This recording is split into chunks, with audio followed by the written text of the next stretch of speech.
In 2019, researchers dropped over 17,000 wallets in 355 cities across 40 countries to test civic honesty. Some wallets were empty, others had a bit of cash. Which would be returned?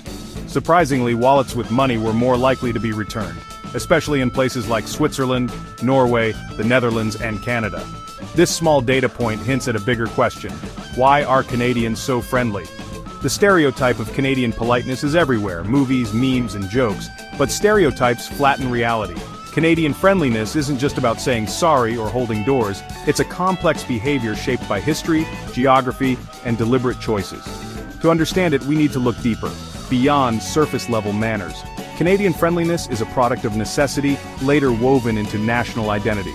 It's not just about being nice, it's about how a society decided to value getting along. The roots are found in the country's vast landscapes, its founding documents, and its multicultural cities. We need to see it as a social behavior with deep roots, not just a personality trait. The real story is about how a nation built its identity around cooperation. To uncover this, we must consider the psychological impact of living in a huge, sparsely populated country. We must examine the political compromises at Canada's birth and its unique approach to immigration. These threads, woven together, create the tapestry of Canadian politeness. It's less about inherent virtue, more about the intelligent design of a cooperative society. Let's unravel how Canadian friendliness became a national signature. Early European settlers in Canada faced harsh, unforgiving terrain and brutal winters. Survival depended on collaboration. Rugged individualism was a recipe for disaster. You needed your neighbor, and your neighbor needed you. Helping wasn't charity, it was mutual insurance. If your neighbor's barn burned, you helped rebuild, knowing you might need help next time. This necessity forged a culture of reciprocal altruism, helping others with the expectation of future help. In isolated communities, reputation mattered. Being unreliable meant social isolation. Friendliness became a tool for building trust and ensuring survival. Even as most Canadians now live in cities, the legacy of interdependence endures. Canada remains one of the world's most sparsely populated countries, and the old pioneer instinct persists. Today it shows up in urban volunteerism and a general willingness to help strangers. The friendliness you see is a modern echo of a survival strategy honed over centuries. It's not just about being pleasant, it's about building the trust that keeps communities functioning. The vastness of the land shaped a culture where cooperation was essential. This history still influences how Canadians interact even in bustling cities. The instinct to help is deeply embedded in the national psyche. Canadian politeness is, at its core, a practical response to a challenging environment. It's a legacy of shared hardship now expressed in everyday kindness. Canada's founding story isn't one of revolution, but of negotiation. The British North America Act of 1867 was a carefully crafted compromise, not a declaration of independence. English and French communities with different languages and traditions had to find a way to coexist. This required endless negotiation and a willingness to accept compromise. The result? A political system built on peace, order, and good government, prioritizing collective stability over individual ambition. This culture of compromise trickled down into daily life, fostering consensus-seeking and politeness. Canadians learned to frame disagreements in ways that preserve relationships. The national instinct is to keep conversations going, not to win at all costs. The Canadian hero is the mediator, not the lone rebel.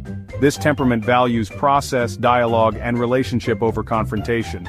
Politeness here is deeply political and intensely pragmatic.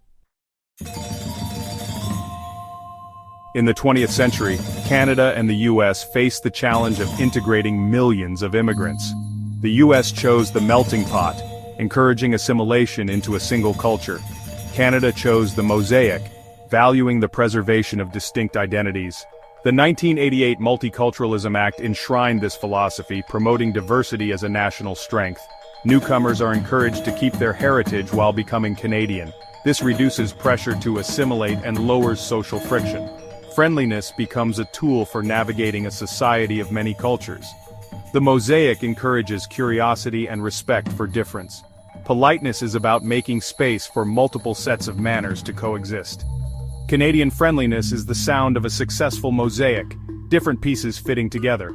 It's civility rooted in the need to understand and coexist.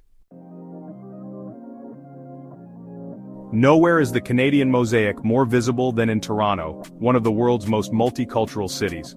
Over half its residents were born outside Canada, representing more than 200 ethnic origins. Walking its streets, you encounter a world of languages, foods, and traditions. This diversity could breed tension, but Toronto is known for its harmony. The city's social infrastructure, settlement services, language programs, community centers, helps newcomers thrive. In such a diverse place, patient, non-judgmental friendliness becomes the default. Politeness is a practical tool for making the city work for everyone. Urban friendliness here is reliable and respectful, if understated.